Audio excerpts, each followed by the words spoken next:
AITA for going off on my friend after they made fun of my career choice. So, this all started about 2 weeks ago when I was hanging out with a close group of friends I've known for years. We were having a casual get-together at my apartment, catching up over some drinks and talking about our lives. We were all in our late 20s, some of us already well into our careers, and others, like me, were still figuring things out.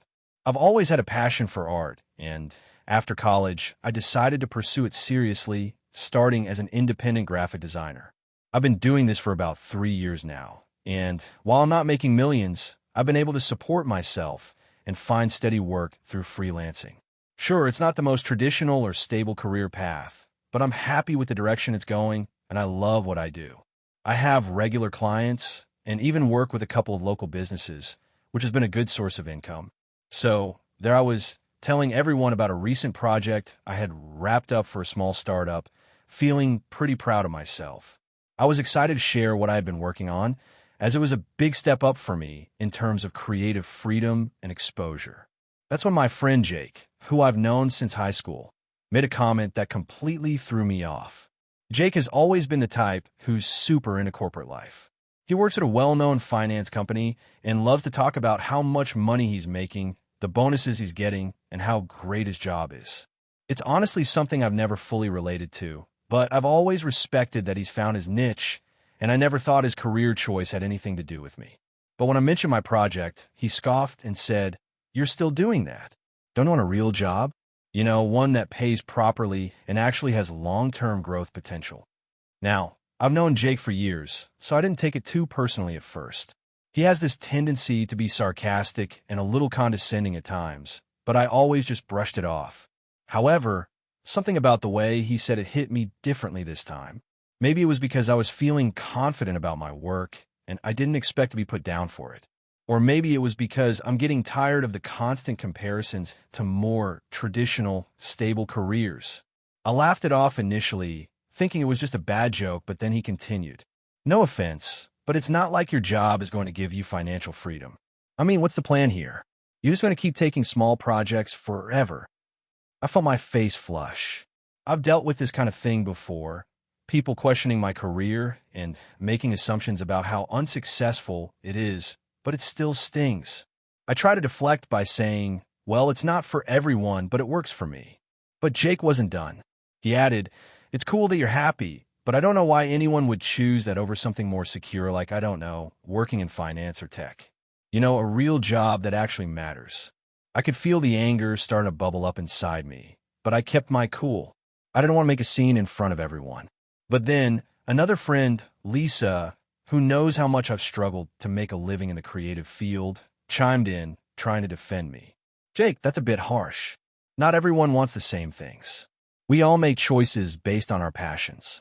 Jake shot her a dismissive look. "Passions don't pay the bills." That's when I snapped. I turned to him and said, "You know what? I've heard that same tired line 100 times, but it doesn't make it any less disrespectful. Just because you've bought into this idea that money is the only measure of success doesn't mean it's true for everyone. Not everyone's dream job involves a corner office and a fat paycheck.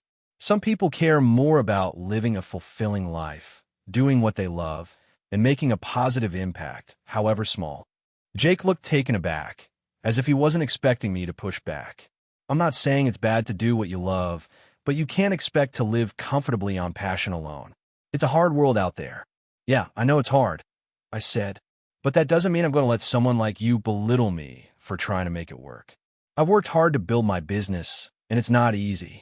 I've sacrificed a lot, but I'm still doing it, and I'm still standing. I'd rather do this and be happy than chase after a paycheck at the cost of my mental health." Jake looked uncomfortable, and for a second, I thought he might actually apologize. But instead, he rolled his eyes and muttered, "I don't know why I'm even bothering to have this conversation. You're not going to understand." That's when I really lost my cool. I told him, "Maybe I don't understand, but it's pretty clear that you don't understand anything about my life or my choices. It's easy to sit in your cushy corporate job and look down on people who are doing something different, but maybe try to have a little empathy for once." The room fell silent for a moment. Everyone was staring at me, and I could tell that some of them were uncomfortable. Lisa, to her credit, backed me up and said, "Jake, you've been pretty rude all night. Maybe you should take a step back and rethink how you're talking to people." Jake seemed to get even more defensive at that point. He didn't apologize, but he did get up and leave the party early, muttering something about sensitive people. Since then, I've been feeling conflicted. On one hand, I feel like I finally stood up for myself, and I don't regret speaking my mind. On the other hand, I can't help but feel like I might have overreacted. I've always tried to keep the peace in my friend group, but in this case, I felt like Jake crossed a line. I haven't heard from Jake since the incident, and part of me wonders if I've damaged our friendship. I'm also worried that my other friends might think I went too far or made the situation more awkward than it needed to be. AITA for going off on Jake. Or should I have just let it slide and kept my thoughts to myself? Enjoyed the video? Then hit like and subscribe to the channel. It helps the content grow and motivates me to create even more amazing videos. Don't forget to turn on notifications so you'll be the first to know when a new video is out. By the way, I'm curious, when do you usually watch my videos? While working, studying, or just relaxing? Let me know in the comments. I'd love to hear from you. Thank you for your support. AITA for not telling my best friend that I don't like her boyfriend. Even though I've seen signs he might be cheating on her, I, 28F, have been best friends with Emily, 27F, for over 15 years. We've been through everything together, from high school drama to life-changing events. She's the kind of friend that I would do anything for. So when she started dating Mike, 30M, about a year ago, I wanted to be supportive even though I wasn't initially sure about him. Now, I'm in a situation where I'm starting to feel really uncomfortable about their relationship, and I'm unsure if I'm overreacting or if I should do something about it. To give you some context, I've spent a lot of time around Mike since they started dating. Emily invited me to hang out with them multiple times, and while I've always tried to be polite, I've never really felt like Mike was a good fit for her. He's a bit of a bro, always talking about how much he loves partying, playing video games, and hanging out with his friends. Don't get me wrong, I'm not judging him for his hobbies or interests, but it just felt like they were on different wavelengths. Emily is someone who loves to stay in, read books, go on hikes, and is generally a little more introverted. I never saw how they meshed as a couple, but I kept my opinions to myself because I figured if Emily was happy, that was all that mattered. Over the past few months, though, things have started to feel off. Emily and Mike were always the couple that posted a lot on social media. Lots of cute couple photos, sweet messages to each other. You know the drill. But about 4 months ago, I started noticing that the posts stopped. I didn't think much of it at first, but then I began seeing some subtle signs that made me wonder if something was going on behind the scenes. One evening, Emily and I went to dinner, and she seemed really upset. After some prompting, she admitted that Mike had been acting distant. She told me that he was always too busy to spend time with her and had been canceling plans frequently. When I asked her if she had talked to him about it, she said she had, but he just made excuses and brushed her off. It seemed like she was starting to notice the red flags, but she wasn't sure what to make of it. I didn't want to make things worse, so I didn't say anything, but I felt a growing concern. A week later, I was at a mutual friend's party. Mike was there, and I noticed he was acting differently around a girl that wasn't Emily. They were laughing and chatting pretty closely, and I could tell she was flirting with him. I tried to brush it off as me being paranoid, but then I overheard a conversation where Mike was making plans to meet up with her again. My gut instinct told me something was off, but I didn't have any concrete proof, so I didn't say anything. At the same time, I didn't want to overreact or accuse Mike of anything without evidence. Another 2 weeks passed, and the situation only seemed to escalate. Emily started confiding in me more about how she felt like Mike wasn't giving her the attention she deserved. She told me that he was always on his phone, barely responded to her texts, and would often go out with his friends without telling her where he was going. I knew something wasn't right, but again, I didn't know how to approach her. I kept thinking, what if I'm wrong? What if I'm just being a jealous friend? Then, things took a turn for the worse. Emily invited me to her apartment one night to hang out, and while we were sitting on the couch chatting, her phone buzzed. She casually picked it up, and her face immediately changed. She looked at the screen, then put the phone down and started fidgeting. I could see the fear in her eyes, but she didn't say anything. I asked her if everything was okay, and she just brushed it off, saying it was nothing. But I knew something was up. A few days later, I happened to be walking past a coffee shop when I saw Mike and the same girl from the party sitting at a table together. They were laughing, clearly having a good time. At that moment, I couldn't ignore the sinking feeling in my stomach anymore. I couldn't stand the thought of Emily being in a relationship with someone who was possibly cheating on her. But here's the thing, I didn't have any solid proof. All I had were suspicions and what I had observed. I talked to my partner about it, and they said I should tell Emily what I'd seen, but I wasn't so sure. My partner pointed out that even though I didn't have proof, Emily had been expressing doubts about Mike's behavior, and it might be helpful for her to know what was going on. But I was torn. I didn't want to hurt her or make her feel like I was intruding on her relationship. Plus, I knew that even if I told her what I had seen, it wouldn't necessarily mean that she would break up with him. She might just feel hurt and betrayed by me for pointing it out, especially if I didn't have concrete evidence. I could lose her as a friend, and that scared me. So I did nothing. I've kept quiet, but it's been eating at me. I feel like I'm enabling Mike's behavior by staying silent, but at the same time, I don't want to be the one to cause a rift in their relationship. Emily deserves to know the truth, but I also don't want to be the one who shatters her trust in me. I'm constantly questioning whether I should intervene or let her figure it out on her own. A couple of weeks ago, Emily brought up the idea of moving in together, which just made everything even more complicated. I'm sitting here, knowing full well that Mike might not be trustworthy, but not knowing if I should speak up. Emily is so excited about the idea of living with him, and I don't want to be the one to ruin her happiness. So, AITA for not telling her what I know, or should I have just said something sooner? I know it's not exactly a clear-cut situation, but I really don't want to lose Emily or cause her any more pain. AITA for refusing to let my sister stay with me after she moved across the country and didn't even tell me. I, 29M, have always had a pretty good relationship with my family, or at least I thought I did. Growing up, my parents were pretty laid back, and we all got along well. I have one sister, Emily, 31F, who I've always been close to, even though we've had some differences over the years. Recently, however, things between us have become pretty tense, and I'm not sure if I'm in the wrong here or if she's just being unreasonable. A few months ago, I was working from home and got a surprise call from Emily. She's always been kind of unpredictable, so it wasn't unusual for her to call out of the blue. What surprised me was what she said. She was moving across the country from California to New York for a new job, and she didn't feel like she could stay in a hotel for the first few weeks, so she was wondering if she could crash at my place for a while until she found her own apartment. Now, Emily and I aren't strangers, but we're not exactly super close either. We've always been family, but she's the type who tends to do her own thing and keeps a lot of stuff private. Over the years, we've had our share of disagreements, and I won't lie, I've sometimes felt like she takes advantage of people. That being said, I didn't want to say no immediately, especially since we haven't seen each other in a while. But after thinking about it for a bit, I was honestly conflicted. First off, I live in a one-bedroom apartment, which is pretty small. I work full-time, and I've got a very set routine. The idea of having someone else, especially my sister, living in my space, without much warning, felt like a huge disruption. I knew that if she stayed with me, it would be a huge adjustment for both of us, and I wasn't sure I was ready for that. Secondly, Emily's track record with responsibility has been a bit questionable. She's always seemed a little careless when it comes to finances, living arrangements, and following through with commitments.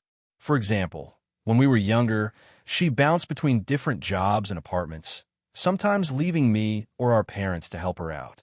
It wasn't that she wasn't capable, but it often felt like she was waiting for someone else to take care of her problems.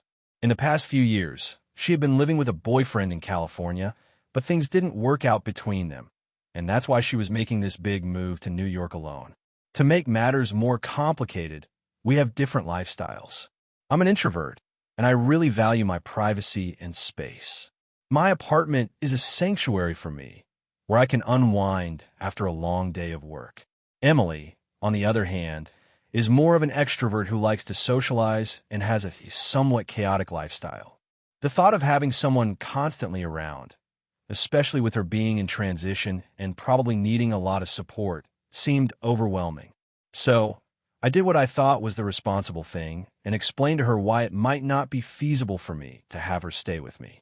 I told her that while I would love to support her, my apartment is too small, and I wasn't sure how well we'd get along if we were under the same roof for an extended period of time. I offered to help her look for an affordable hotel or Airbnb for a few weeks while she got settled, and I suggested we could meet up for lunch or hang out on weekends to catch up. I also offered to help her find an apartment, since I know the New York rental market can be difficult. Emily didn't take it well. She was upset, and I could hear the hurt in her voice. She accused me of not being a good brother and said that I was making her feel like a burden. She reminded me that we hadn't seen each other in ages and that she was coming to New York for a fresh start, and it would have been nice to have someone to rely on. I tried to explain that I wasn't rejecting her, but I just didn't think it was a good idea for us to live together, especially with everything she was going through. I didn't want to be a bad brother, but I also needed to take care of my own well-being. The conversation ended awkwardly, and we didn't really talk much after that. A few weeks went by, and I thought things had cooled down. But then I found out through my mom that Emily had gone ahead and moved to New York anyway. She didn't mention it to me beforehand, and when I asked why, she said she was tired of waiting and didn't want to bother me anymore.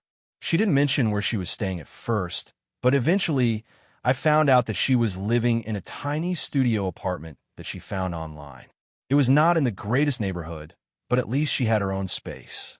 I felt a mix of emotions: guilt, frustration, and confusion. Part of me was relieved that she wasn't staying with me, but I also felt like I had been left out of the loop in a big way. Emily could have at least communicated with me better. I understand she wanted to be independent, but it felt like she made the decision without even consulting me, despite asking for my help in the first place. I don't know if I could have helped more, but I definitely would have appreciated the chance to try. Fast forward a few weeks, and Emily called me again. She told me she was struggling in New York, financially and emotionally. She said she wasn't sure if the apartment was the right fit, and she was feeling lonely and isolated. She asked if she could come stay with me for a few days while she figured things out. I hesitated, but agreed to let her stay for a short visit, as long as she respected my space and followed some basic house rules. I wasn't thrilled about it, but I figured I could be supportive in a limited way. When she arrived, things were awkward to say the least.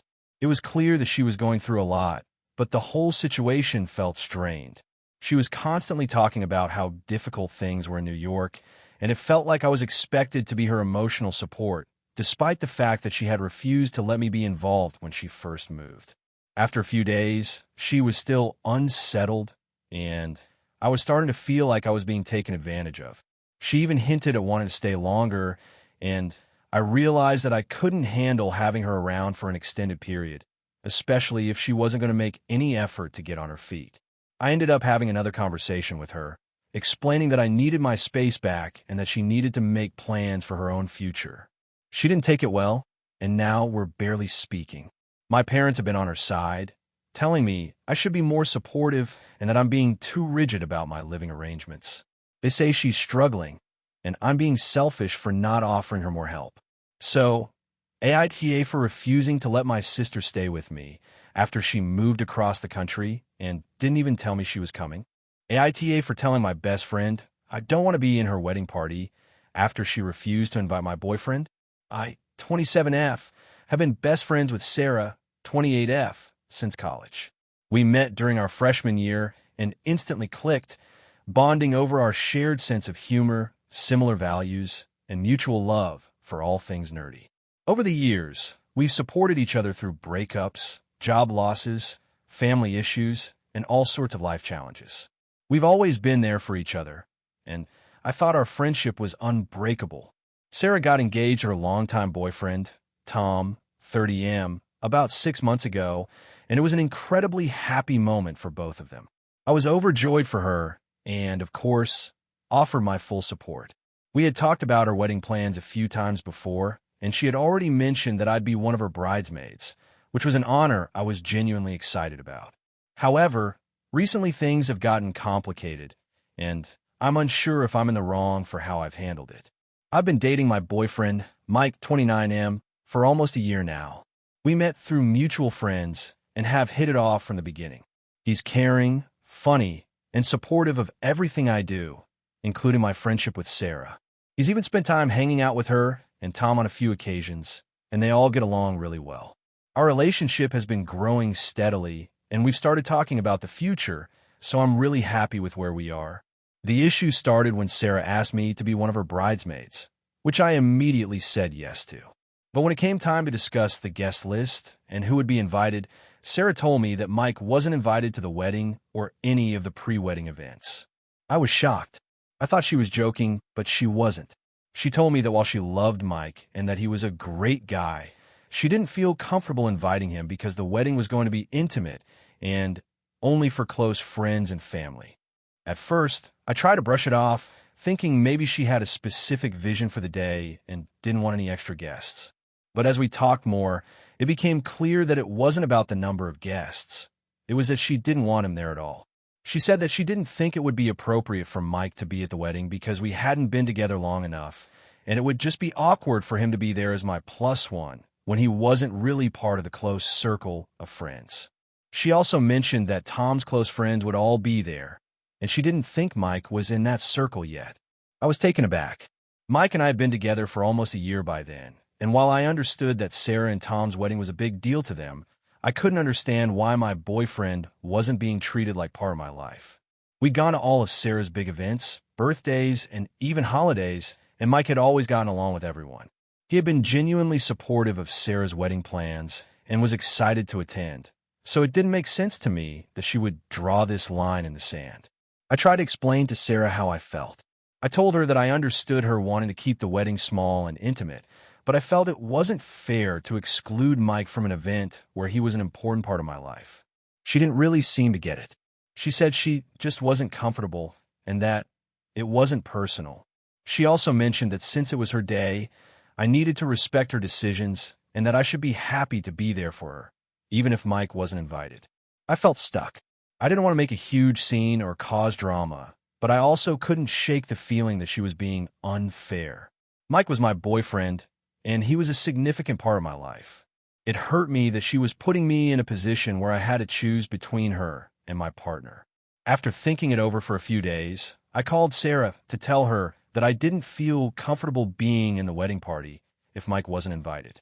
I told her that I didn't want to be in a situation where I would have to attend her wedding without him by my side, especially since we've been together for so long and had developed a strong bond with her and Tom. I explained that I wanted to support her on her big day, but I couldn't do it while feeling like my relationship was being disrespected. She was really upset with me. She said I was being ridiculous and that it's not all about you and Mike. She even accused me of making her wedding about myself, saying that I was being selfish by insisting on having my boyfriend there. She told me that if I couldn't respect her wishes, she'd understand if I didn't want to be part of the wedding at all. At that point, I felt like the rug had been pulled out from under me.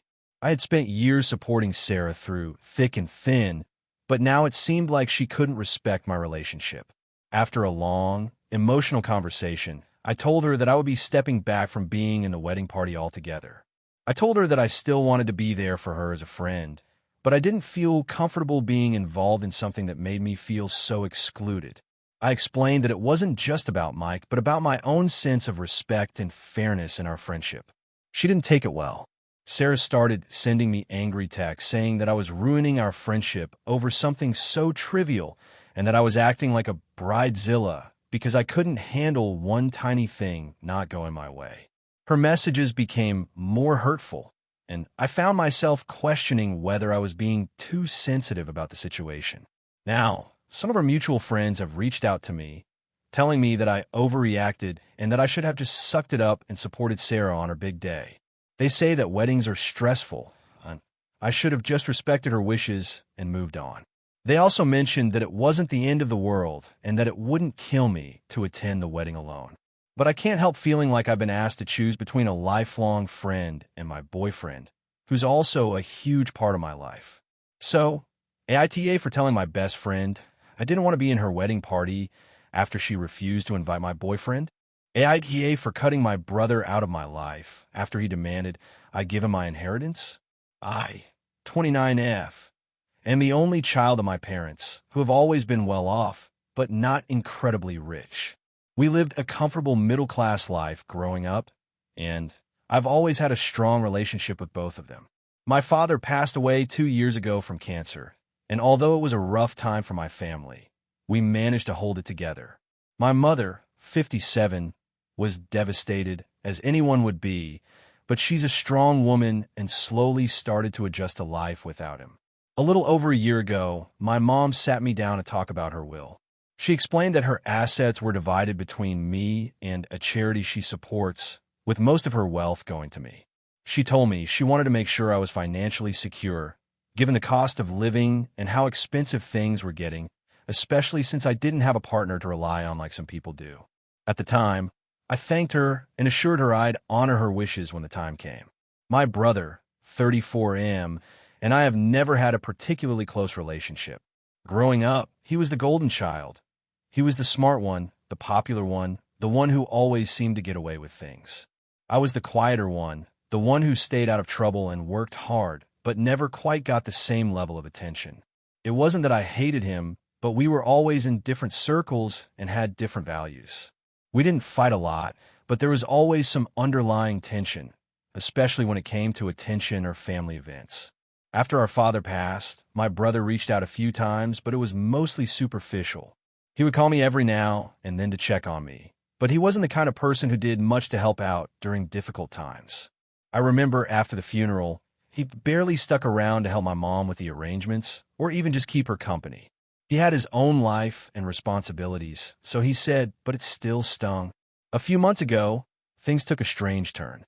My mom's health had been deteriorating since my dad's passing. She had started experiencing some serious health issues, and her energy levels were declining rapidly.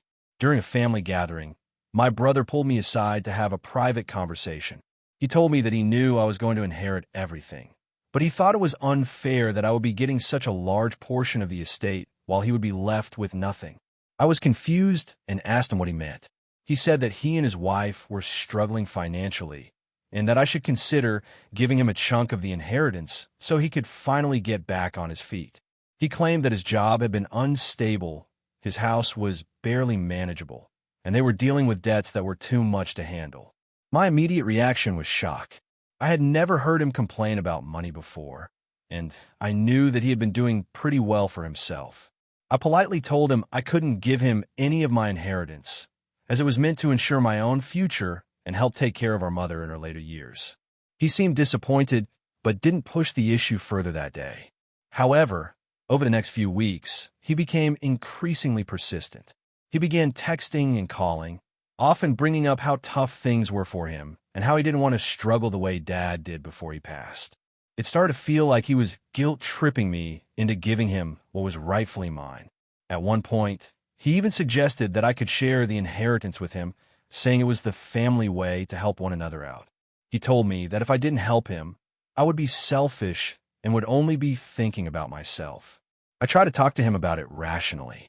I explained that the inheritance wasn't just for me, but also to help care for Mom as she aged. But he refused to accept this reasoning. Instead, he started claiming that I was being too emotional about the inheritance, saying that I needed to be more practical and not let feelings cloud my judgment. His words were starting to feel manipulative, and it felt like he was undermining everything I had worked for in my life. The breaking point came when he called me one evening, angry and frustrated. He accused me of holding all the power and being ungrateful for the help Mom had given me over the years. He said that it wasn't fair for me to have everything while he had nothing, and that I was acting like a selfish child for not helping him when he needed it the most. I tried to stay calm, but I was livid. I told him that I wasn't going to let him guilt-trip me into giving him my inheritance, and that if he continued to behave this way, I would have no choice but to distance myself from him. The conversation ended with him hanging up on me, and after that, I didn't hear from him for about a week. I honestly thought he might have come to his senses, but then I received a letter from his lawyer. It was a formal request for me to reconsider my stance on the inheritance, as he was planning to take legal action if I didn't agree to some sort of compromise. My brother was basically trying to sue me for a portion of the inheritance, arguing that he was entitled to it based on family obligations and that I was being unreasonable. I was furious. It felt like betrayal on an entirely new level. I immediately called my mom, and she was just as shocked as I was. She told me that she hadn't heard anything about it from him, and she had no idea he had been planning to take such drastic measures. She expressed her disappointment and said that if it came to that, she would support me in my decision to keep the inheritance for myself. At that point, I made the decision to cut him out of my life. I blocked his number, removed him from social media, and told my mother that I wouldn't be involving him in any of the estate discussions. I also informed my close family members about the situation and asked them to respect my decision. It's been a few months since then, and I've heard nothing from him directly. However, some of our mutual relatives have reached out, expressing their disappointment in my decision.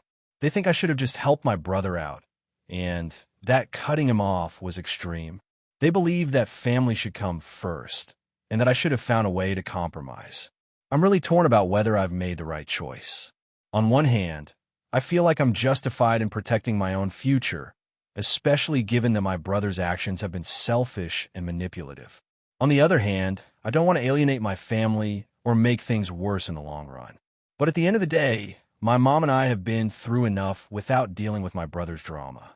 So, AITA for cutting my brother out of my life over this inheritance dispute, AITA for refusing to let my parents move into my house after they sold theirs.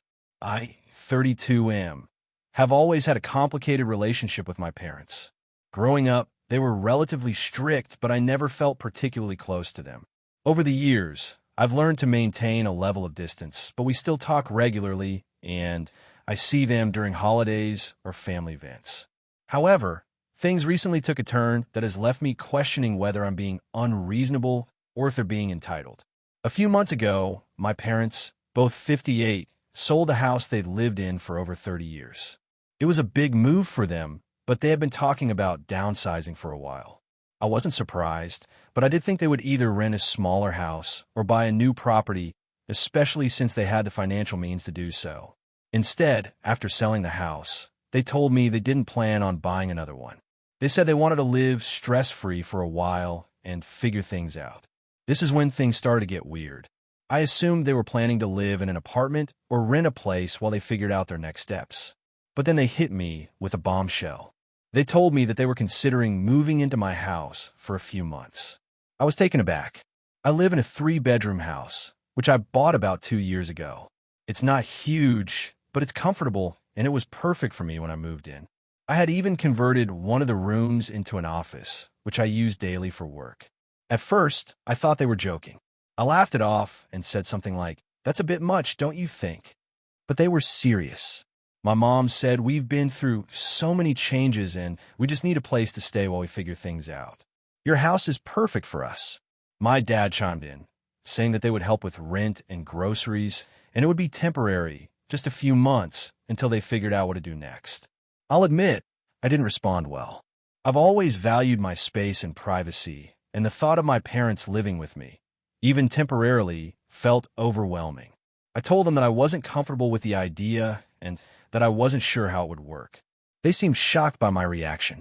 They even mentioned that they didn't want to ask anyone else and that, as their only child, I should be more than willing to help them out in their time of need. I tried to explain that I loved them, but I wasn't ready to have them move in with me. I said that my house was my sanctuary and I needed my space.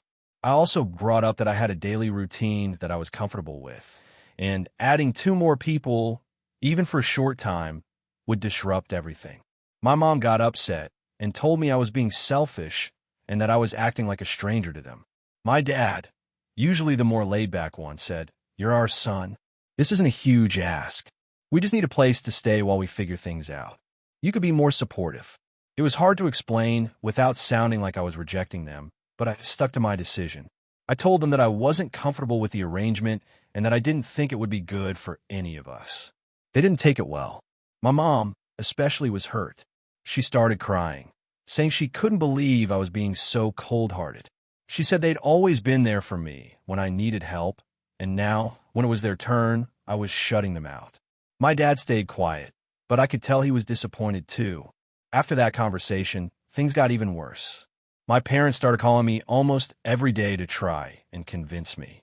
They said they would respect my space, that they wouldn't be a burden, and they would only stay for a couple of months. They even promised to help with bills and any home improvements I might want. But it felt like they weren't hearing me. It wasn't about money or how long they would stay. It was about my boundaries and my need for personal space. I wasn't comfortable with the idea of them living in my house, period. Finally, things came to a head when they sent me a text one day saying they had found a place to stay in the meantime, but it wasn't ideal. They said they had to move in with some distant relatives who didn't have enough space for them either. It sounded like they were settling for a less than ideal situation, and I felt guilty. My mom even said, "It's really hard when your own child doesn't want to help you. We've always tried to be there for you, and now it feels like you don't even care." I spent the next few days thinking about it, but my decision didn't change. I told them I was sorry they were in a tough spot, but I still wasn't comfortable with them moving in with me. I suggested they find a short-term rental or stay in a vacation home for a bit.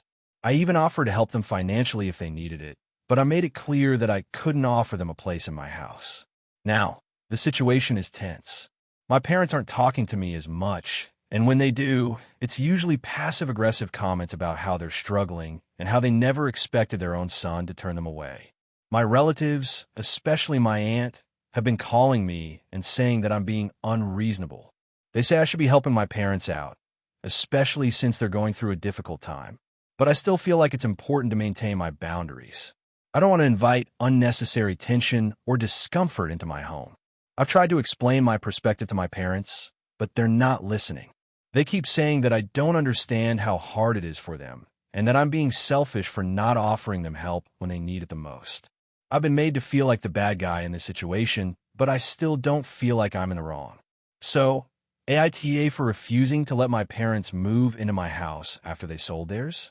AITA for telling my friend I don't want to be in her life anymore after she repeatedly ignored my boundaries.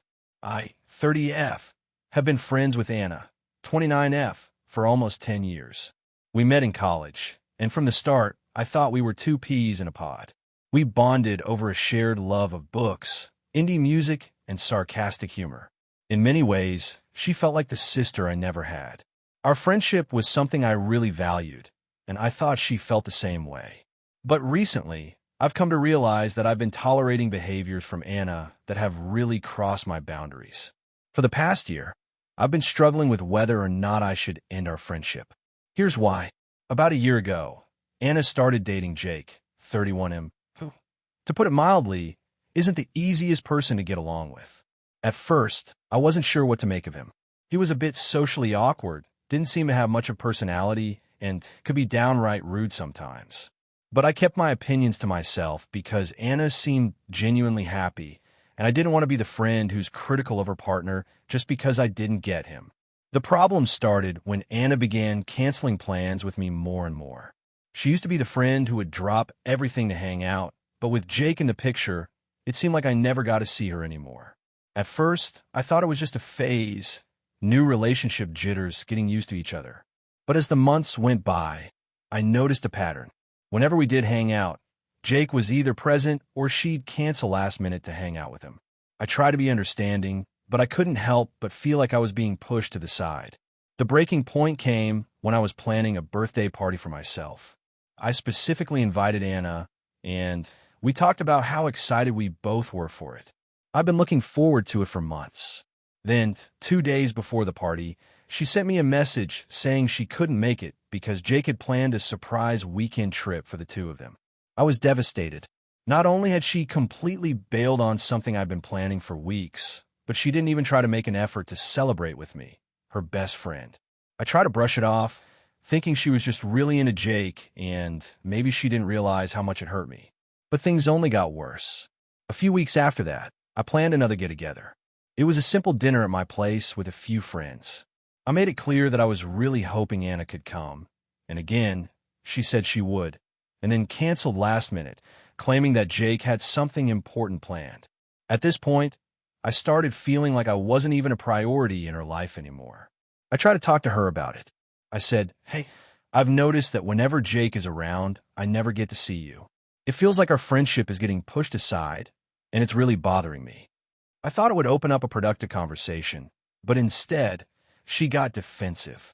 She told me that I was being too sensitive and jealous of her relationship and that I needed to be more understanding. She also claimed I was trying to compete with Jake for her attention, which absolutely wasn't the case. I just wanted her to balance her relationship with the friendship we'd built over the years. After that conversation, I tried to give her space to process and thought things might improve, but they didn't. It got to the point where I felt like I was the one constantly making the effort. I would text her to hang out, make plans, and every single time, she would cancel for some reason that always had to do with Jake. Whenever I tried to bring it up again, she'd deflect or tell me I was overreacting. This went on for several months, and it reached a point where I realized I was completely drained. I was giving so much of myself to this friendship, and I wasn't getting anything in return. I had been more than patient, but nothing changed. Anna's relationship with Jake seemed to be the only thing that mattered to her now. Then came the final straw. Anna invited me to her birthday party, not because she wanted to celebrate with me, but because she had to invite me because of some group obligation.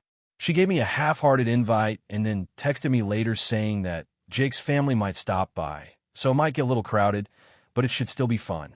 I asked her if she wanted me to bring anything, and she just responded with, "I'm sure Jake will have it covered." I showed up to the party, and it was almost entirely Jake's friends and family. Anna barely acknowledged me the entire time, and when she did, it was always about how great Jake's family was or how much fun they were having. She didn't even thank me for coming. I ended up leaving early because I felt so out of place. That night, I texted her a message that read, "Hey Anna, I've been thinking a lot about our friendship lately. I just don't think I can continue being a part of your life if this pattern continues. You've canceled on me so many times, and when we do spend time together, you barely seem to notice me anymore.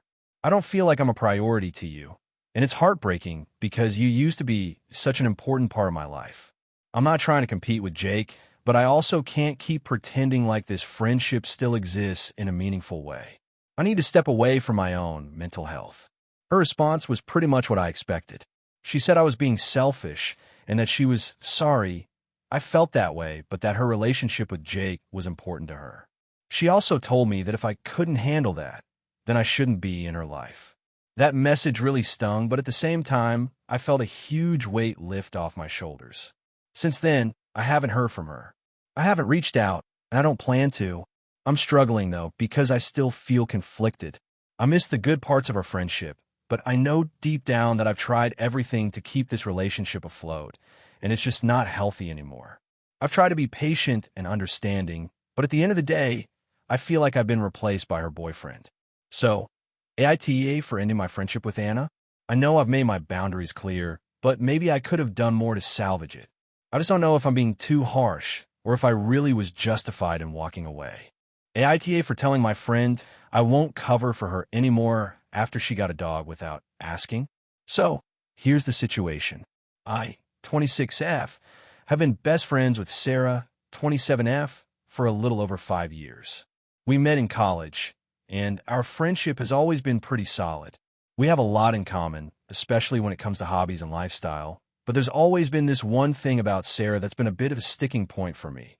She has a tendency to be really impulsive, especially when it comes to big decisions. About 6 months ago, Sarah started talking a lot about how much she wanted a dog.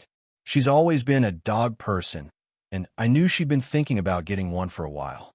However, she didn't have the best track record when it came to taking care of her previous pets, and I always worried about whether she was ready for the responsibility.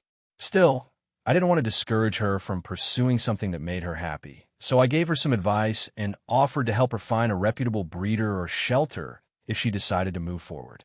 Now, fast forward a couple of months, and I get a call from Sarah. She's super excited and tells me she's adopted a dog, a golden retriever puppy, no less. She didn't ask for my opinion before doing it, and to be honest, I wasn't thrilled. I was concerned because she'd mentioned before how little time she had between work and other commitments, and I knew a puppy would require a lot of care. But I didn't say anything immediately. I congratulated her on her new pup and hoped she'd be able to handle it. But here's where things took a turn. Over the next few weeks, Sarah started to ask me for help more and more. At first, it was just casual requests like asking me to watch her dog for a few hours while she went out or came over to help her clean up after the puppy. I didn't mind doing it once or twice, but it started to get more frequent. Before I knew it, she was asking me to watch her dog for entire weekends or even for a whole week while she went on trips or visited family. Each time, I agreed, mostly because I didn't want to leave her high and dry.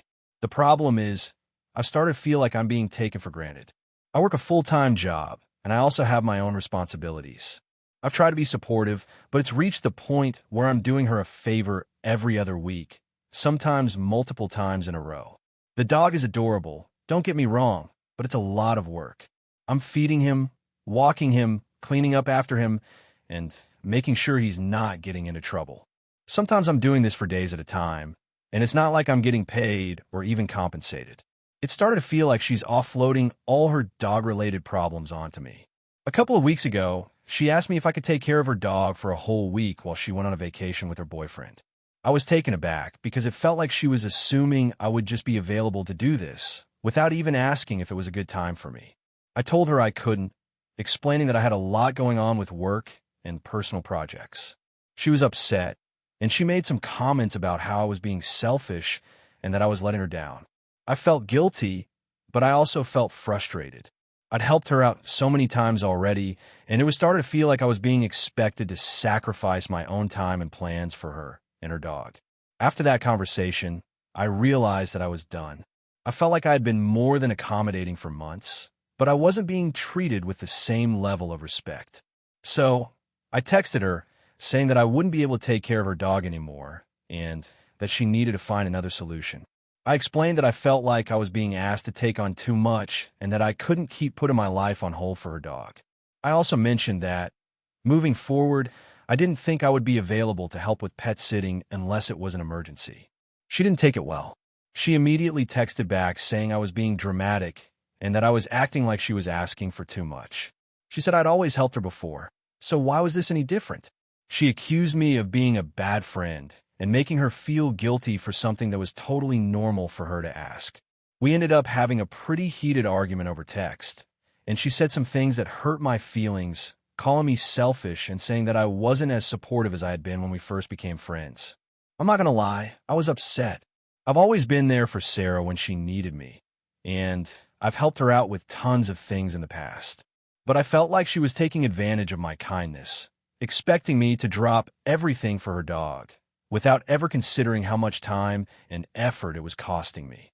I wasn't asking for a ton of help in return, but I was hoping for a little bit of appreciation or even just a simple acknowledgement of the fact that I was doing something for her. Now, she's been ignoring my messages, and I'm honestly not sure what to do. I feel like I set a boundary, and it's a reasonable one. But at the same time, I miss the friendship we used to have. She's always been someone I've cared about, and I don't want this to be the end of our relationship, but I also don't want to keep enabling her behavior by constantly helping her out. AITA for refusing to watch her dog anymore and setting a boundary. Or did I overreact and hurt her feelings too much? Hey friends, if you enjoy this content, don't forget to like the video and share your thoughts in the comments. We really want to know what you like and what could be improved. What do you think of the video? Are there any topics you'd like to see in future videos? Your feedback really helps us get better. Thanks for being with us. AITA for refusing to attend my sister's birthday party. Because of the way she treated me growing up, I, 28F, have a sister, Emily, 26F, who has always been the center of attention in our family. Growing up, I was the quiet one. I wasn't particularly outgoing, and I spent a lot of time focusing on school and personal hobbies. Emily, on the other hand, has always been outgoing, the life of the party, and incredibly charming. She had a way of drawing attention to herself wherever she went. At first, I didn't mind it. I loved her and was proud of her. But over time, I started to feel overlooked and like my presence didn't matter. I don't know when exactly things started to change, but by the time we were teenagers, I began to realize that Emily had a pattern of overshadowing me in every way possible. It wasn't just in public either. She would often manipulate situations at home to make herself look like the golden child, while I was left feeling like the afterthought. I'm sure she didn't intentionally set out to hurt me, but it felt like it, and over the years, I started internalizing a lot of that hurt. For example, when I was in high school, I worked really hard to get into a good college. I was focused and dedicated, and I even received a scholarship. I thought this would be a big deal in my family, especially since my parents always emphasized how important education was. But when I told them about my scholarship, Emily responded by talking about how she had just gotten a job at a trendy restaurant and how cool it was. My parents quickly shifted their attention to her and praised her for her job, while I was left feeling dismissed. It was a pattern that repeated itself over the years. Whenever something good happened to me, Emily's achievements would always take precedence, whether it was something as small as a compliment or as big as a career milestone. Things continued this way for years, and while I always tried to support Emily, I started to withdraw emotionally. I didn't want to be the jealous sister, so I kept my feelings to myself. But the more I tried to be supportive, the more I felt like I was invisible in comparison to her.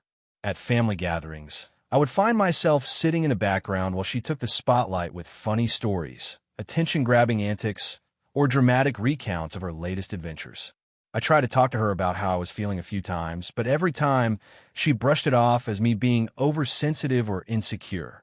She would say things like, "It's not my fault that everyone loves me," or "You just need to be more outgoing." When I told her that I didn't feel like I was ever heard, she would laugh it off, saying something like, "Oh, come on, don't be such a drama queen." It made me feel like my feelings didn't matter at all. Fast forward to this year, and I received an invitation to Emily's birthday party. I hadn't heard from her much outside of family events, and honestly, I'd started to distance myself from her. My social anxiety had gotten worse, and I found myself avoiding big gatherings like her parties. The last couple of years had been especially tough, with a lot of personal changes, and I've been focusing more on my mental health. But when I saw the invitation, I was conflicted. On one hand, I didn't want to be a bad sister and let her down. On the other hand, I felt like I wasn't mentally prepared to go to an event where I always felt like I was second place. I knew I had to make a decision soon, so I tried to reach out to Emily to explain how I was feeling. I told her that I wasn't sure if I could come to her birthday party, because I was still struggling with my mental health, and the thought of being around so many people made me anxious. I explained that I wasn't trying to upset her, but I just didn't feel up to it. I also mentioned that I had been feeling like I was always on the sidelines in our relationship, and while I didn't want to make her feel bad, I needed her to understand how it affected me. Her response was not what I expected. She didn't acknowledge my feelings at all. Instead, she texted back, "Wow, okay, so you're really going to bail on me for the second year in a row? This is my birthday, and you're making it all about yourself. I thought you were better than this, but clearly, you're just not. You've always been so selfish and moody, and I'm tired of trying to make everyone happy when you can't even be bothered to show up for me." I was floored. I had really tried to explain myself, and instead of understanding where I was coming from, she attacked me. It hurt so much because this was the same pattern I had dealt with for years. My feelings didn't matter. It was always about her, and if I wasn't able to put her first, then I was the bad person. I took some time to think about it, and I came to the conclusion that I needed to stop bending over backward to please someone who had never made me feel like a priority. I knew that if I went to her party, I would be putting myself in a situation where I felt invisible and unimportant again. I also knew that if I didn't go, I'd be labeled as the bad sister who couldn't make an effort. I ended up texting her again and said, "I've been thinking about it, and I don't think I can come to your party. I know this might upset you, but I need to take care of myself right now. You made it clear that I'm a disappointment to you, and I don't want to keep repeating this cycle. I love you, but I can't keep pretending that everything is okay when it's not. I hope you have a great birthday, and I truly wish you the best, but I need some space." She responded with a long message saying how I was making everything about me, and that if I couldn't put her first on her birthday, then maybe we should just stop pretending we're close. She told me that I was being dramatic and that she didn't have time for people who weren't willing to make an effort. She also said that she didn't want someone in her life who couldn't be there for her when it mattered most. I was devastated. I had really hoped that we could have an adult conversation about our relationship, but instead, it felt like she just reinforced everything I had felt all along. I know she's upset, but I don't think I'm the one who's wrong here. I've spent years trying to accommodate her, putting my feelings aside to make her happy, and at this point, I just don't think I can do it anymore. So, AITA for refusing to attend her birthday party after the way she's treated me growing up? I know it might seem petty, but I'm just exhausted from always being overlooked and dismissed. I feel like I've tried everything to make things work, and this just feels like the last straw. AITA for kicking my brother out of my house after he ruined a family event? I, 30F, have a younger brother, Jake, 27M, who has always been a bit of a wild card. He's the kind of person who makes everything about him, and I've had to deal with it for years. But recently it reached a point where I'm wondering if I'm being unreasonable for cutting him off in the way I did. A little context. My parents have always been more lenient with Jake than they were with me. I was the responsible older child who always followed the rules, did well in school, and worked hard. Jake, on the other hand, has always gotten away with things because he's charming and can talk his way out of almost anything. He's the life of the party, always getting attention, but he's also incredibly selfish and inconsiderate. Over the years, it's caused a lot of tension in our family, but I've always tried to be the bigger person and let him get away with stuff for the sake of peace. This all came to a head recently when we had a big family event, a surprise 60th birthday party for my mom.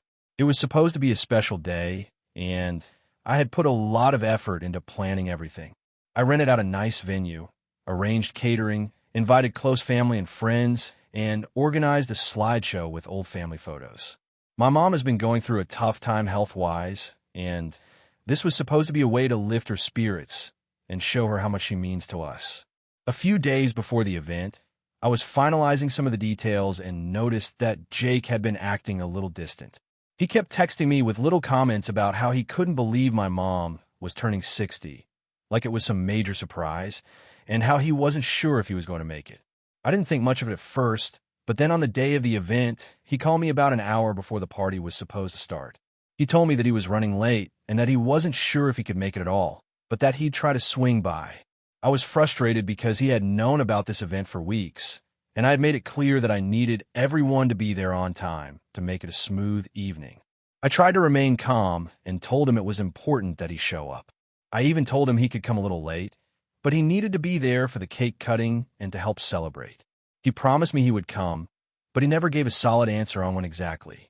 I hung up, feeling stressed but trying not to let it ruin the day. Fast forward to the event. Everything was going perfectly, and my mom was so touched by all the effort we'd put into making it special for her. She was surrounded by family and friends, and I was feeling proud of how everything had turned out. The cake was about to be brought out, and I was getting ready to gather everyone for the big moment when Jake finally showed up with a group of his friends. I was floored. Jake had walked in with 3 people I didn't even know, and they were all laughing and making jokes. They looked like they had just come from a bar or a club. One of them had a drink in hand, and they were all clearly intoxicated. I had no idea what was going on. I tried to stay calm, but inside I was furious. My mom's birthday was the one time a year that she felt really celebrated, and Jake had decided to show up with a group of strangers who clearly weren't there for her at all. I pulled Jake aside and quietly told him that this wasn't the time for him to bring anyone else into the party. I explained that the event was for our mom, and it wasn't fair to show up with people who didn't even know her or care about the significance of the day. Jake was dismissive, telling me I was being too uptight and that he didn't have time for family drama. I told him he needed to either get his friends to leave or he could leave himself. His response was that he wasn't going to make them leave just because I was being a control freak. This is where things escalated. I told Jake that if he didn't get his friends to leave, I would have to ask him to leave too. He just laughed and said, "Good luck with that." By this point, my mom had noticed the commotion and came over to see what was going on. I explained the situation to her, and she seemed upset but didn't want to make a scene in front of everyone. I could see her getting uncomfortable and feeling awkward, which only made me more upset. I asked Jake once again to either get his friends to leave or leave himself, but he was acting completely entitled and refused. At this point, I was so frustrated that I told him he could leave and not come back. He started arguing, saying that I was being unfair and ruining the night for everyone. I snapped and told him, If you can't respect the fact that this is about mom and not about you, then you need to leave. Now, Jake looked absolutely stunned, and for a second, I thought he might back down, but instead, he got even angrier. He stormed out of the venue, taking his friends with him. My mom was visibly upset, and I could tell she felt bad for Jake, but she also didn't want him to ruin the event. The rest of the night went on without any more incidents, but the mood was definitely off. The next day, Jake sent me a long, angry text saying that I was being selfish and that I humiliated him in front of our entire family.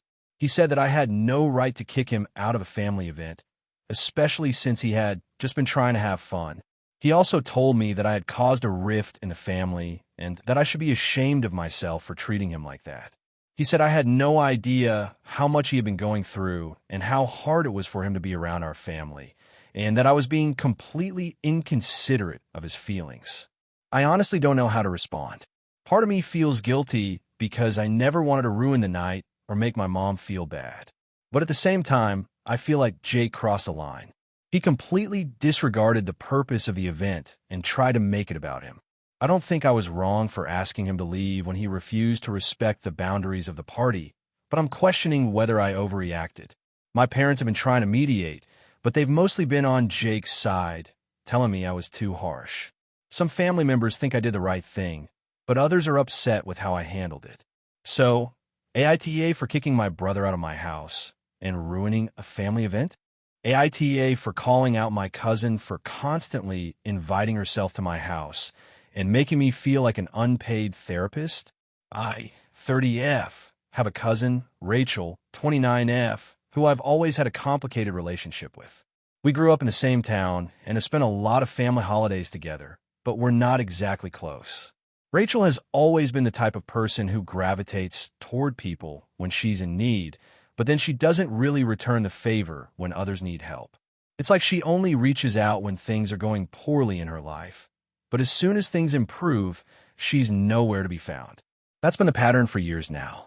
I've always been there for her when she's in a tough spot, whether it was helping her with schoolwork, offering emotional support during breakups, or even letting her crash at my place for a few days when she was having issues with her roommates. I've never said no to her when she needed something, but over the years, I've started feeling like she's taking advantage of my kindness. It's important to note that I have a pretty busy life. I work full-time as a project manager, and I'm also juggling personal projects and spending time with my own friends and partner. I live alone in a small but cozy apartment, and while I enjoy having people over, I really value my space and time to myself. It's not that I'm a recluse, but I've learned to set boundaries when it comes to my personal time. Rachel, on the other hand, has had a history of chaotic relationships, job issues, and general instability in her life. Every time she goes through something difficult, she calls me, and suddenly I'm her emotional sounding board. She'll show up unannounced, make herself at home, and unload all her problems onto me. I don't mind being a good listener, but it feels like it's one-sided, and I'm always left emotionally drained. The thing that bothers me most is that she never asks how I'm doing or shows interest in my life. It's like I'm just a placeholder for her when she needs to vent, and once she's sorted herself out, she disappears for months at a time. This pattern became especially noticeable about 6 months ago. Rachel called me late on a Saturday night, sobbing about a breakup she was going through. She said her ex had left her for someone else, and she just couldn't deal with it. I've been through breakups myself, so I understood her pain, but it wasn't the first time this had happened. She'd been in and out of relationships for years, and it felt like the same drama was repeating itself. She begged me to let her stay with me for the weekend because she couldn't be alone. I reluctantly agreed, knowing that if I didn't, she'd make me feel guilty for not supporting her. Rachel arrived at my place the next day, and it was like a switch flipped. She immediately started unloading her emotional baggage on me, talking nonstop about her ex, her job, her family, and how everyone in her life had betrayed her. I'm a good listener, but the whole thing felt like a therapy session that I never signed up for. I try to be supportive, but after a few hours of this, I was mentally and physically exhausted. I decided to take a break from the conversation and told her I needed to go for a walk to clear my head. Rachel gave me a weird look, but she didn't say anything. When I returned, she was still sitting on my couch, texting someone on her phone. I tried to change the subject and asked if she wanted to do something fun or relax, but she just sighed and said, "I don't know, I just feel like I need to talk more." At that point, I started feeling resentful. I had plans for the weekend, things I wanted to do, but instead, I was stuck being her emotional sponge. Over the next few weeks, Rachel continued to call me almost every day, complaining about everything under the sun. She'd ask for advice, vent about her life, and then hang up without ever asking me how I was. The last straw came when I had a particularly stressful week at work. I had been staying late to finish a big project, and I was just exhausted. On Friday evening, after a 12-hour day, I finally sat down with a glass of wine to unwind. I had no plans for the weekend, just wanted to relax and decompress. At around 7 p.m., Rachel called me, and before I could even say hello, she started talking nonstop about how her boss had yelled at her at work and how she was feeling overwhelmed. I asked her if she could call me tomorrow instead because I was exhausted and really needed some time to myself. She responded by saying, "But I need you now. I don't have anyone else to talk to, and I can't handle it." I tried to explain that I wasn't in the right mental space to be her therapist that night, but she persisted, guilt-tripping me with phrases like, "I'm just asking for a little support. Why are you being so cold?" It was in that moment that I snapped. I told Rachel that I couldn't keep doing this. I explained that while I understood she was going through tough times, I had my own life, and it was draining to constantly be her emotional caretaker. I told her that I felt like she was taking advantage of me, and that I needed her to start respecting my boundaries. I also said that I didn't appreciate her showing up uninvited to my house and making me feel like I was obligated to listen to her problems all the time. Rachel was silent for a few moments, and then she began crying. She said I was being unfair and that I didn't understand what she was going through. She told me that she had no one else to talk to, and I was the only person she trusted. I tried to be compassionate, but I stood firm.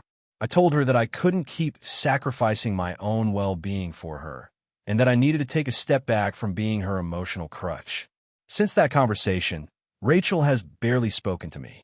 She sent me a few passive-aggressive texts, saying things like, "I guess you don't care about me enough to listen to my problems," and "I hope you're happy that you pushed me away." Our family has also been talking about it, and some of them have reached out to tell me I was too harsh on her.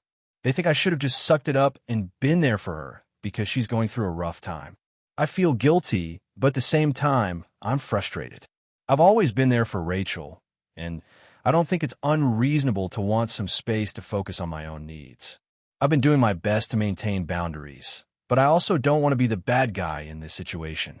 So, AITA for calling out my cousin for constantly inviting herself to my house and making me feel like an unpaid therapist. AITA for telling my best friend that I won't keep her secret anymore after she lied to her partner for years. I, 30F, have been best friend with Emma, 29F, since we were kids. We met in elementary school and immediately clicked, and over the years, our friendship grew into something really special. We've been there for each other through everything: family problems, breakups, career changes, and all the typical challenges life throws your way. Emma has always been the one I could count on, and I've always been the same for her. But lately, things have taken a strange turn, and I'm questioning whether I did the right thing.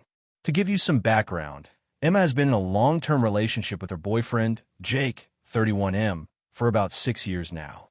They've lived together for the last 3 years, and on the surface, everything looks perfect. They're a power couple, they're both successful in their careers, and they've made all the typical long-term relationship milestones: vacations, holidays, meeting family, etc. Everyone, including me, assumed that they were a happy couple who were eventually going to get married and start a family. But Emma has been hiding something from Jake for years. She confessed to me a while ago that she's been lying to him about something major. She doesn't want children, and she's known this for years. The thing is, Jake has made it clear that he does want kids. He's always talked about his dream of having a family, and Emma has always played along, pretending to agree with him. For the last few years, she's been going along with his plans to buy a house that's perfect for kids, all the while knowing that she has no intention of ever having children. She even told me that she has no desire to get married or change her life in that direction, but she's kept up the facade because she doesn't want to lose Jake. When Emma first told me this, I was stunned. I knew she wasn't particularly maternal, but I had never imagined that she'd outright lied to Jake for so long. She told me that she had been afraid of losing him if she told him the truth, especially because he was so adamant about his desire to have a family. I understood that fear, but I also couldn't shake the feeling that what she was doing was incredibly unfair to both herself and Jake. Over the months that followed, Emma continued to talk to me about her struggle with this secret. She would vent about how much she loved Jake and how great he was, but how she felt trapped in a lie she couldn't get out of. She said she was scared that if she told him the truth, he would leave her, but at the same time, she didn't want to keep living a life she didn't want. I felt for her, I really did, but I also started feeling like I was in an impossible position. I couldn't be the one holding on to this secret anymore. It felt like a ticking time bomb. I've always been someone who values honesty in relationships, and as hard as it was to hear, I told Emma that I thought she needed to come clean to Jake. I told her that I understood her fear of losing him, but that the longer she kept this secret, the worse it would be for both of them. I also pointed out that by not being honest, she was setting Jake up for a future he might never get. She seemed to take my advice to heart, but every time we talked about it, she would backtrack. She wasn't ready to tell him, she said. It was too risky. It was easier to keep living the lie. A few months ago, things started getting even more complicated. Emma and Jake started talking seriously about moving in together permanently and starting to plan for the future. Emma admitted to me that Jake had started talking more openly about having children soon, and she was feeling the pressure. She said she had been avoiding the topic and changing the subject every time it came up, but she knew that he would start bringing it up more seriously now that they were planning to move into a house with more space for a family. Emma even said that Jake had been looking at baby names and making little comments about the future, which made her feel like a fraud. I told Emma that this was getting out of hand, and that if she didn't come clean soon, Jake would eventually find out. At this point, I was genuinely concerned for both of them. I couldn't imagine living in that kind of tension, pretending to be something you're not just to keep someone else happy. I told Emma that if she didn't tell him, I was seriously considering telling him myself. I knew that would cause major drama, but I felt like it was the right thing to do. I could no longer stand by while Jake, who had been nothing but kind and loving toward her, was being kept in the dark about such a big part of their future together. Emma begged me not to tell Jake. She promised that she would tell him herself when the time was right. But weeks passed, and I didn't see any sign that she was actually planning to do it. It was becoming clear to me that she wasn't going to tell him, and I couldn't live with that. I started feeling more and more frustrated, and I eventually made the decision to tell her that I couldn't keep her secret anymore. I told her that I loved her, but I couldn't continue pretending like everything was fine when I knew Jake was being lied to. I sent her a message saying that I was planning to tell Jake the truth. I told her that I felt like it was unfair to keep him in the dark, and that he deserved to know the truth about her feelings on children. Emma was absolutely furious. She called me crying, saying that I was betraying her, that I didn't understand her struggles, and that I had no right to involve myself in her relationship. She said she wasn't ready to lose Jake, and that I was throwing everything away for her. I tried to explain that I wasn't doing this to hurt her, but I just couldn't stay silent anymore. It's been a few weeks since that conversation, and Emma and I haven't really spoken since. She stopped reaching out to me, and I can tell she's really angry. Jake, on the other hand, hasn't said anything to me yet, but I know Emma and I are no longer as close as we used to be. I've been feeling guilty, but at the same time, I'm standing by my decision. I believe that honesty is crucial in a relationship, and I couldn't let Emma continue lying to Jake, especially when the truth could impact his future. I also feel like Emma is taking advantage of my silence to keep this secret for as long as possible, and that's not something I can continue to condone. So, AITA for telling my best friend that I won't keep her secret anymore after she lied to her partner for years. AITA for not inviting my best friend to my birthday party after she borrowed money from me and hasn't paid it back. I, 27F, have a best friend, Kelly, 28F, who I've known since high school. We've been through a lot together and have always had each other's backs. However, over the past year, things have started to shift in our friendship, and I'm not sure if I'm in the wrong for what I did, but I'm feeling pretty hurt by how things have turned out. A little background. Kelly and I have always been very close. We've gone through the typical ups and downs of life together. Breakups, family drama, career changes, you name it. We were both in college at the same time, and while we lived in different cities, we visited each other often and stayed in touch. I've always been the type of person who's willing to help out when a friend is in need. I've lent her money in the past, but she's always been good about paying it back, so I never thought much of it. About 8 months ago, Kelly came to me saying she was in a financial bind. She had just lost her job due to a layoff and was struggling to make rent. She had some savings, but not enough to cover everything, and she wasn't sure when she'd be able to find another job. I told her that if she needed help, I'd be happy to lend her some money. I've always been supportive of her, and she's done the same for me when I was in a tough spot. We agreed that I would lend her $1,000, and she assured me that she would pay me back within a few months once she got another job. I trusted her and didn't think twice about it. I've always believed that if you're close enough to someone to be friends, you should be able to help each other out when needed. However, months went by, and Kelly didn't seem to be making much progress in terms of getting back on her feet. She found a new job, but it wasn't paying her as much as her previous one, so she was still struggling. During this time, I occasionally reminded her about the loan, and she assured me that she'd pay me back soon. I didn't push her too hard because I understood that life happens, and she was still trying to get back on track. As time went on, it started to feel like the loan was becoming a distant issue for Kelly. Every time I brought it up, she'd brush it off or change the subject. It wasn't like she was being intentionally rude about it, but it felt like she wasn't taking the debt seriously. I started to get frustrated because it wasn't a small amount of money, and I had made it clear that I needed to be paid back. Fast forward to my birthday, which was just a few weeks ago. I've been planning a small get-together with a few close friends at a restaurant, and I was excited about it. I'd already sent out invitations, and the guest list was final. Kelly was included, as she's one of my closest friends, and I wanted her there to celebrate. A few days before the party, I ran into Kelly at a coffee shop, and we were chatting when she casually mentioned how tight her finances still were. She said that she was still paying off some debts, and that money had been especially tight recently. This triggered something in me, and I asked, "How's the repayment of the money I lent you going?" She immediately became uncomfortable and tried to laugh it off, saying, "Oh, I haven't forgotten. Things have just been really crazy. I'll pay you back soon, I swear." I pressed her a little, saying that I was feeling frustrated because it had been months, and I had other financial obligations I was dealing with too. Kelly looked a bit annoyed, but assured me again that she'd pay me back soon, and that it wasn't a big deal. The conversation left me feeling irritated and hurt. It wasn't just the money, it was the fact that she wasn't taking responsibility for something that had been clearly agreed upon. It felt like she was brushing me off, as though my needs weren't as important as hers. After thinking about it for a couple of days, I made the decision not to invite her to my birthday party. I felt like I couldn't celebrate with someone who had been so dismissive of me and my financial needs, especially after I had been so generous and understanding. The day of my birthday party, I had a great time with the people who showed up.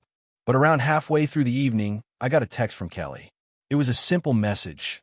"Hey, I'm here at the restaurant, but I don't see you. Where are you?" I was a little taken aback, but I didn't respond immediately. About 10 minutes later, she followed up with, "You didn't forget about me, did you?" I felt a surge of guilt, but also frustration. I hadn't told her that I wasn't inviting her, and I wasn't sure how to explain it without making things worse. I knew that if I told her she wasn't invited, it would be a huge confrontation, and I wasn't sure if I was ready to deal with it. I decided to text her back and said, "I'm sorry, but I had to cut down the guest list, and I decided not to invite you this year. I hope you understand." Kelly's response was immediate, and it wasn't what I expected. She texted back, "Wait, what? You're really not inviting me to your birthday party? After everything we've been through?" I could feel her anger through the words, and I knew she was hurt. But I also felt hurt myself, and I didn't want to back down. I responded, "It's not about everything we've been through.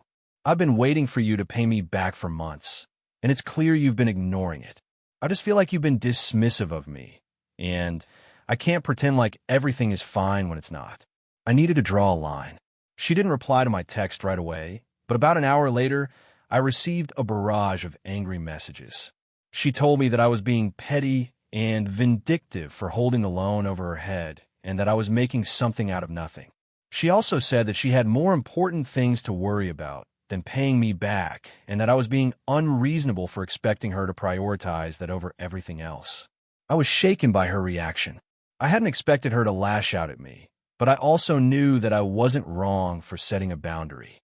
I didn't expect her to pay me back immediately, but I did expect some effort, some acknowledgement of the loan and the strain it was putting on our friendship. We haven't spoken since then, and I'm still unsure if I did the right thing. I don't know if I should have confronted her more directly earlier on, or if I was right to just cut her out for now. My other friends are divided on the situation, with some saying I did the right thing, and others thinking I should have been more understanding. So, AITA for not inviting my best friend to my birthday party after she borrowed money from me and hasn't paid it back. AITA for not giving my sister the $10,000 I saved for years after she asked for it to pay for her luxury vacation. I, 30F, have an older sister, Lily, 33F, who I've always been close to, but lately, our relationship has started to become strained. I've always admired her confidence and success. She's had a career in marketing that's allowed her to live a pretty luxurious life. She's always had nice things, traveled to exotic places, and just generally lived what I would consider a glamorous lifestyle. I, on the other hand, have always been more modest. I didn't grow up with a lot of money, and I worked my way through college, putting a lot of effort into saving and budgeting.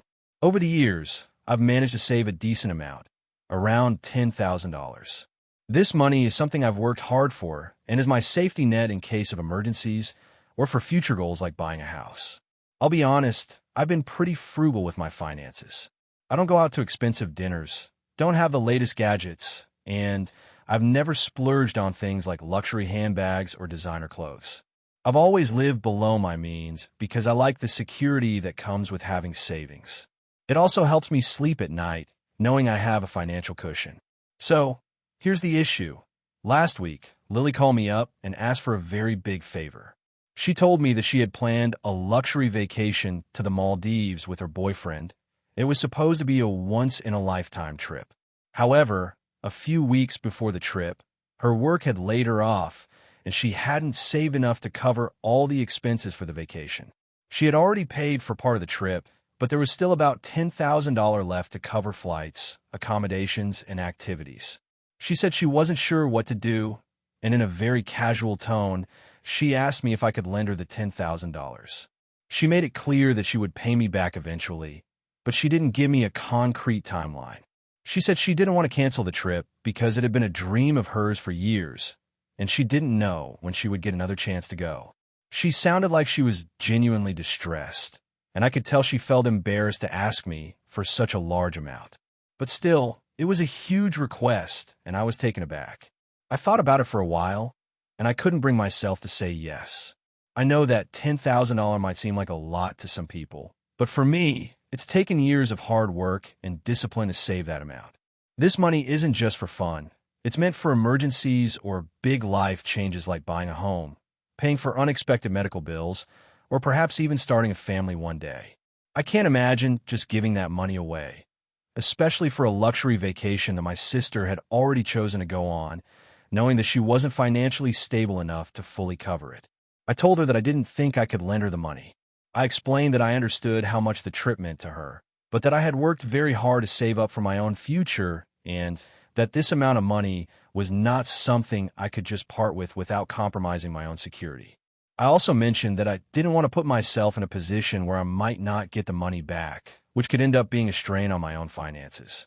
She didn't take it well. She was shocked and upset, and I could hear the disappointment in her voice. She told me that she had expected more support from me, especially since we've always been close. She reminded me that she had been there for me when I needed help in the past, and that while it might not have been money, she had offered emotional support during tough times. She also accused me of being selfish and stingy and said that I was more concerned with my own savings than with helping her live her dream. She said she felt hurt because I was her sister and should be there for her when she needed it most. I felt bad, of course. I didn't want to hurt her, and I wanted to be there for her. But I also didn't think it was fair for me to deplete my savings for a vacation that, frankly, didn't seem like an essential need. I tried to explain to her that I wasn't saying no because I didn't care, but because I needed to prioritize my own financial security. I suggested that maybe she could postpone the trip or figure out a more affordable option. But she didn't want to hear it. She started bringing up all the things she had done for me in the past. She pointed out that she had let me stay with her when I was between apartments, that she'd lent me money for car repairs when I didn't have enough, and that she had always supported me emotionally when I was going through hard times. She said that she had always been the one to help, and now, when she needed me, I was letting her down. I felt guilty. She had done all those things for me, and I hadn't always been able to repay her. But at the same time, I was feeling overwhelmed by the idea that she was expecting me to sacrifice my own savings for her luxury vacation. It was hard to reconcile the guilt I felt with the reality of what I was being asked to do. I told her that I would help her in any way I could, but that I couldn't lend her that much money. The conversation ended on a bad note. She was upset, and I felt terrible. Since then, we've barely spoken. I've been getting passive-aggressive texts from her here, and they're like, I guess some people just care more about their money than family, and I guess I should have known better than to ask. I haven't responded to any of them, because I'm not sure what to say. I've been trying to focus on work and my personal life, but I can't help feeling torn. I love my sister, and I want to be there for her, but I also know that I need to look out for my own future and well-being. So, AITA for refusing to lend my sister the $10,000 for her vacation. I know she's hurt, but I can't shake the feeling that I was justified in saying no. It's not that I don't want to help her, it's just that I don't think it's responsible or fair to give up my savings for something like this. AITA for not letting my sister use my spare room for a few weeks that turned into 4 months. So I, 31F, have always been close with my sister, Megan, 28F. We've had our ups and downs like any siblings, but overall, we've had a solid relationship. A few months ago, Megan found herself in a bit of a tough spot. She had been renting a place with her boyfriend, but they broke up and she had to move out. She didn't have a clear plan and didn't want to rush into signing a new lease. So she reached out to me asking if she could stay with me for a short while she figured things out. Now, I have a 2-bedroom apartment. I've lived alone for the past few years, and while I love my sister, I'm not exactly the type to have house guests for long periods of time. I value my space and privacy, so I was hesitant, but I also didn't want to leave her in a bad situation. I agreed to let her stay in my spare room for what I thought would be a few weeks, maybe a month at the most. At first, things were okay. Megan is a relatively low-maintenance person, and she worked full-time, so it wasn't like she was home all the time. But then, after a couple of weeks, things started to shift. Megan's few weeks turned into a couple of months, and every time I asked her about moving out or even starting to look for another place, she would get upset and say she wasn't ready. She said she was still figuring things out, that she didn't want to rush into another lease, and that it was hard to find something she liked in her price range. At this point, I started feeling really uncomfortable with the situation. I'm all for helping family, but it started to feel like I was being taken advantage of. Megan's stuff began spilling into my space. She'd leave her laundry in the bathroom, her dishes piled up in the sink, and I found myself doing more and more of the household chores just to keep the place from becoming chaotic. And while she worked full-time, she wasn't exactly making an effort to contribute financially to the household. I had assumed she would help with rent or utilities, but every time I brought it up, she would promise to help, but never actually did. I started to notice she would go out with her friends or take trips, but when it came to paying her share of things, I couldn't get her to commit. One night, after several months had passed and nothing seemed to be changing, I decided I had to say something. I told her that I needed her to start looking for a new place because it was becoming really difficult to manage the living situation. I wasn't asking her to move out immediately, but I was hoping she would at least start the process. I reminded her that I had let her stay with me as a temporary solution, but now it was becoming more of a long-term arrangement, and I didn't feel comfortable with that anymore. Megan got upset. She said I was being unreasonable and that I didn't understand how hard it was for her. She claimed that she was trying her best to find a place, but the market was tough, and she didn't want to rush into a decision she would regret. She said she didn't have the money to get her own place yet and needed more time. She also pointed out that she had helped me out in the past with things, and this was just me being selfish by not offering her more support. I felt like she was guilt-tripping me, but I stuck to my boundary and told her that I couldn't keep living like this. After that conversation, things got tense between us. We were barely speaking, and the dynamic of our relationship fell off. I felt like I was being a doormat, and I started to resent her for not respecting my boundaries. Meanwhile, Megan would make little comments like, "I don't know why you're being so harsh. I thought we were family." It felt like she was completely disregarding the fact that I had been more than accommodating for months. About a week after our talk, Megan brought up the idea of extending her stay for just a few more weeks. She said that she was finally finding a place she liked, but needed a little more time to save up for the deposit. I was already at my breaking point. I told her no, and that she had to leave by the end of the month, no exceptions. I explained that I was running out of patience and that I couldn't keep giving her a free ride when I had been more than understanding up to that point. She looked shocked and said that I was being cruel and that she didn't know how she was supposed to manage on her own. That night, I got a long text from her. It was full of accusations that I was being cold and unsympathetic, that I was acting like she was an inconvenience in my life, and that she was hurt by how I had treated her. She said I was being too harsh and that families should help each other, implying that I wasn't being a good sister. She even said that I had forgotten what it was like to struggle, and that I was being selfish by not supporting her the way she needed. I felt terrible, but at the same time, I knew I was in the right. I had let her stay with me for longer than I should have, and I had sacrificed a lot of my own comfort to help her out.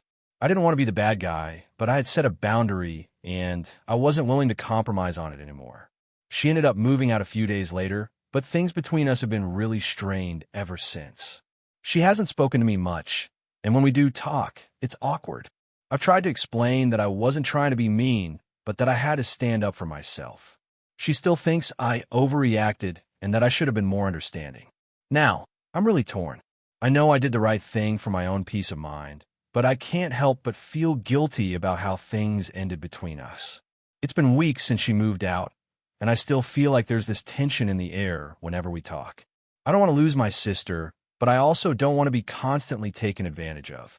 AITA for asking my sister to leave after 4 months when she had only planned on staying a few weeks. Or did I overreact, and should I have been more understanding of her situation? Thank you for watching until the end. If you enjoyed this video, don't forget to like and subscribe to the channel so you won't miss new videos. Also, leave a comment. I'd love to hear your thoughts. Your support and engagement mean a lot to me. See you in the next video.